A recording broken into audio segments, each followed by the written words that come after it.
Salam sejahtera bagi kita semua. Shalom. Saya Raino Lowongan, peserta Latsar CPNS golongan 3 Pemprov Sulut tahun 2021.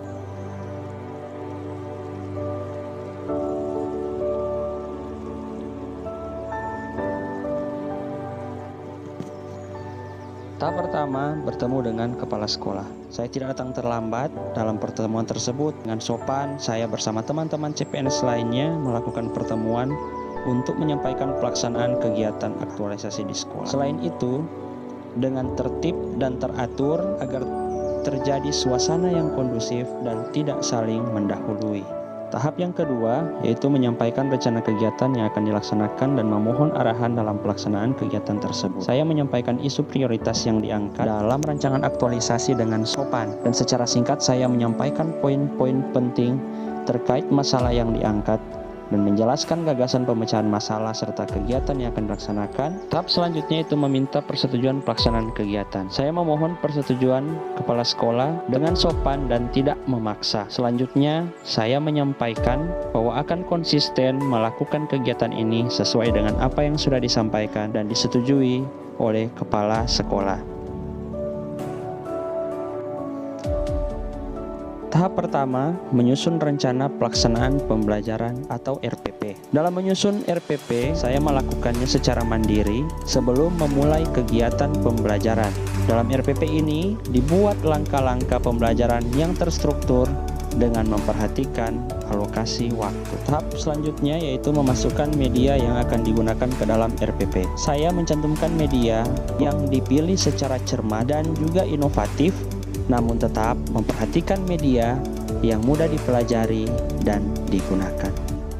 Tahap berikut yaitu mendiskusikan susunan RPP. Saya melakukan diskusi bersama dengan wakil bidang kurikulum. Dengan sopan dan terbuka, saya menunjukkan RPP yang saya buat agar dapat dipahami dan mempermudah wakil bidang kurikulum untuk memberikan masukan dan juga perbaikan. Tahap pertama, membuat soal latihan dan evaluasi.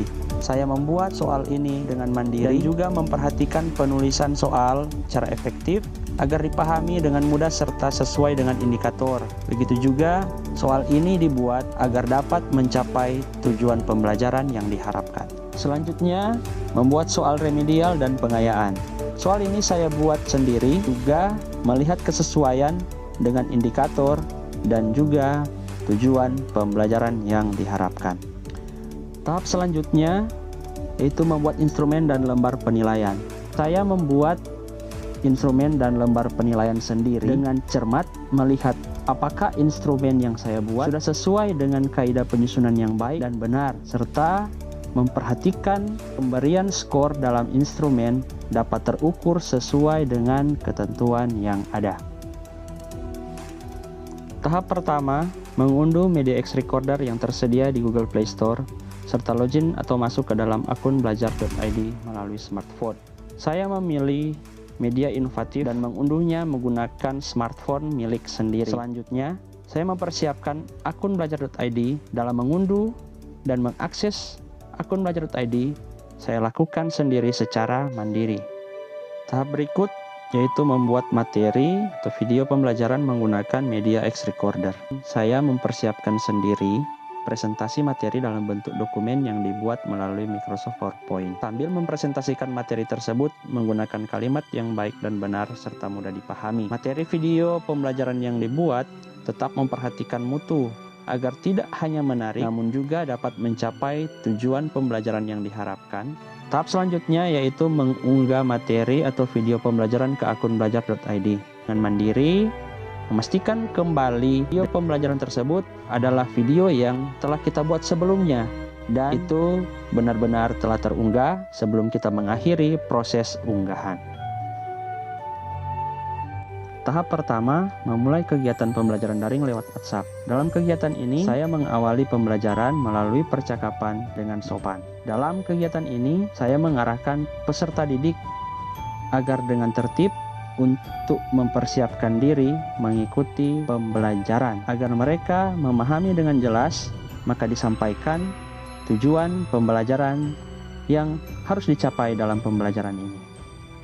Tahap berikut membagikan tautan materi yang ada di akun belajar.id. Dalam tahapan ini, saya memiliki tanggung jawab untuk melaksanakan pembelajaran dengan memperhatikan pembagian link dapat menghemat pemakaian memori perangkat peserta didik serta menunjukkan sikap peduli terhadap peserta didik yang menggunakan smartphone dengan memori penyimpanan yang sedikit.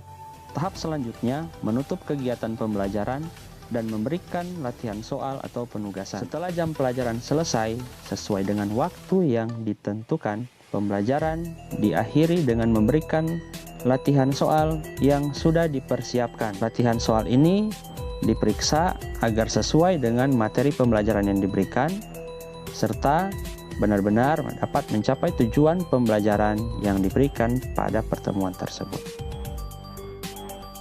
Tahap pertama, memberikan evaluasi pembelajaran. Evaluasi pembelajaran merupakan tanggung jawab guru untuk mengukur pemahaman peserta didik juga capaian pembelajaran yang sudah dilaksanakan guru dengan memperhatikan materi yang relevan dengan yang sudah diberikan dan memperhatikan tujuan pembelajaran yang akan dicapai.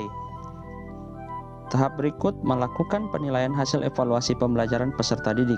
Saya menilai apa adanya dengan apa yang telah dikerjakan oleh peserta didik dan memberikan perlakuan yang sama dalam menilai, juga adil bagi peserta didik yang aktif bahkan yang tidak aktif dalam pembelajaran. Tahap selanjutnya menyampaikan penilaian hasil belajar dan tindak lanjut. Setelah selesai memberikan penilaian, maka hasilnya saya sampaikan kepada seluruh peserta didik secara terbuka dan dapat dipertanggungjawabkan sesuai dengan bukti yang jelas.